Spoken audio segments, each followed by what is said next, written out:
So you actually joined me at a Ford dealer right today. As you can see just in front of me, host of Ford Pumas. I mean, just about see there, and 24 plate ST, that's the 1 litre EcoBoost. And I've gone for a little bit of a walk around, which I'll show you. You don't just have to stare at my face sitting in the car park, although there's, yeah, plenty of nice cars here. Fiestas, there's a police car there that's just got repaired.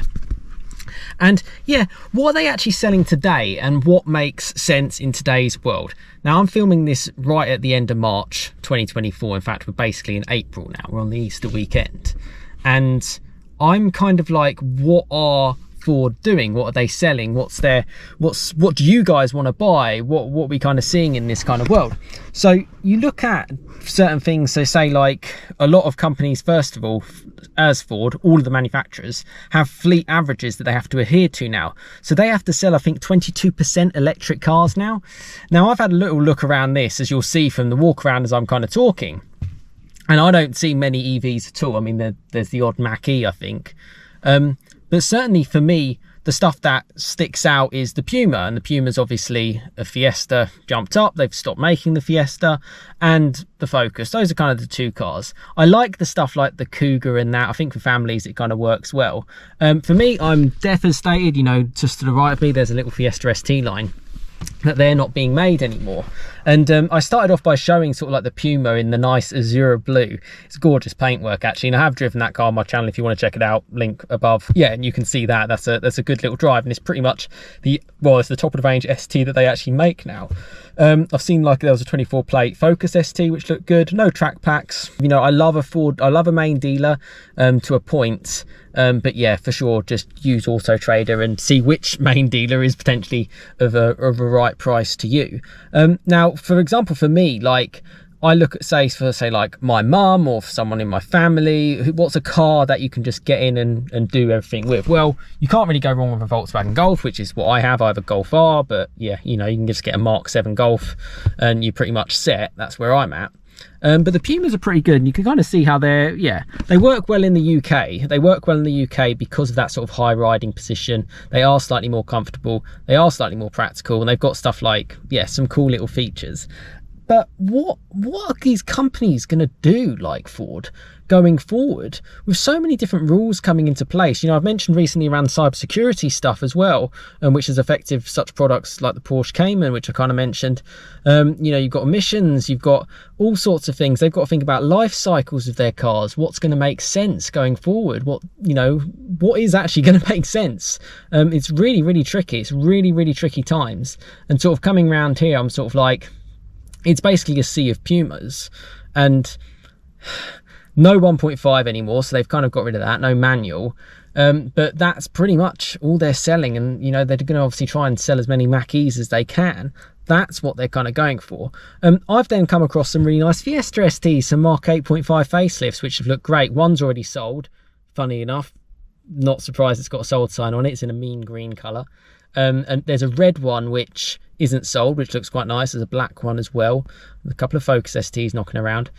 It's amazing how at the front they still have a load of Fiestas, because Fiesta, it's obviously a car that works so well in today. You know, you can use it for everything, you can have fun in it. And I just think, you know, love the Mark 7 Fiesta ST, Mark 8 Fiesta ST, nothing wrong with them. Plenty of them knocking around as well. And those are the cars that I think on the used car market make so much sense to kind of get into. And yeah, I have no idea why they've stopped their best selling car. It's like a ghost town around here. I mean, this is a Saturday weekend day, fair enough, but I came here 2 days ago and it was just the same. It's absolutely dead, and it's a sunny day today, so it's a good time to sell a car. So I'm sort of like questioning what's going on with kind of manufacturers as well. Now, one thing I was going to kind of have a little inkling about was the Focus ST edition, which is it's a limited run car coming this year, 300. I think you get one per dealer. From what I have heard, it's one per dealer.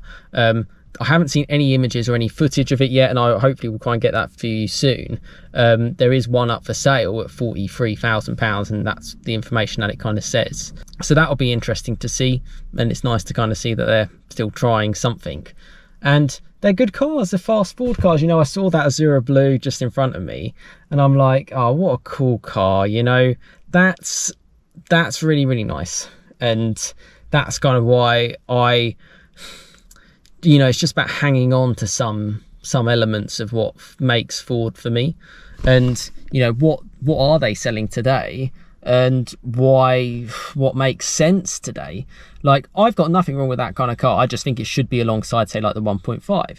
And you know, the petrol powered cars are still kind of making sense, and that's where you can't really sort of like argue with that. Petrol cars have sold in their thousands, like so many models, the 1 litres, the, you know, the 1.2s, 1.6s, you know, 1.5s. It makes sense, and they get really good economy. I've got a 2 litre petrol in mine, 300 horsepower. I can still sometimes get 40 miles per gallon. That's pretty good. I can get 400 plus mile range regularly. You know, that's what makes sense for a lot of people. And it is in a very scary situation with what's going on. When you look at residuals of electric cars, you look at the batteries issues, the fact that it's 40% of the total cost of the car in the first place. So if that goes after 7 years, you're in trouble. My car is 7 years old. It's a 2017 car. You know, would I want to be forking out, you know,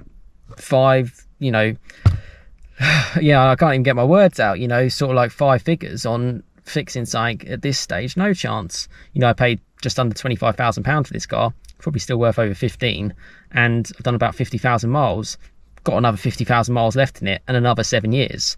And I look at a lot of cars around here and I think, yeah, I'm sort of like, what cars are going to last for the future, or what cars are going to last for 6 to 12 months?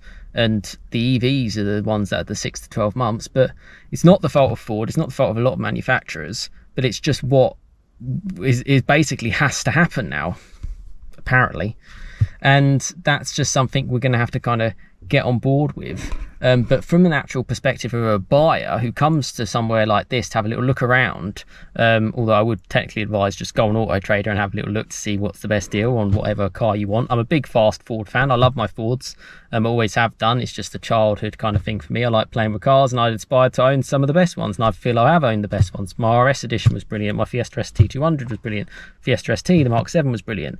Might get a Ford in the future as well. I was looking at a Mark 8 ST, and it was like just over 9 grand. It was an ST1 68 plate, and I was like, 9 grand, pretty good from an independent dealer as well. So that is where my head is. But for the people who have to, like, you know, they go through PCPs and they come out, stick and hold. If you're on my channel, that's what I would recommend, and dip into the used market. You know, you look at 2 to 3 to 4 year old cars, or even longer, 6-year-old cars, find a clean one and just stick it out. It's just too risky now with everything going on. And I look around dealerships like this and it scares me a little bit. I don't know, you know, Ford are obviously huge, you know, General Motors are just ginormous. So there's no problems with this dealership ever sort of, well, you say, disappearing, but it's like, what's the point? You know, all I'm seeing is Pumas, and yeah, maybe that's coming from a petrol head, but this is a community channel, so let me know your thoughts in the comments of what you think is going on, not necessarily just with Ford, just with in general in the manufacturing car industry. I'm really interested to know. And yeah, get involved in the comments. You know, that it's a community channel. I want to be able to, you know, I'm there for you, I'm not going anywhere, and I'm happy to help you guys out, and obviously other people are as well in the comments. And yeah, subscribe, I've got plenty more content to come, a couple of really cool things actually I've got set up, and which I'm looking forward to share. Fingers crossed everything all goes ahead for that. But yeah, a bit of a reminiscing kind of looking around here, but to be honest with you, I'm a little bit worried, but I'm not worried for you and me. I think for you and me, the consumer, just be calm. It's the second most expensive purchase of your life. Take your time, do your research, understand your things, and yeah, what happens in the industry, we can't control. Who knows what's going to happen? Who knows? But yeah, like, share, subscribe. Got plenty more content to come, and thanks so much for watching. And if you're new here, welcome to the channel.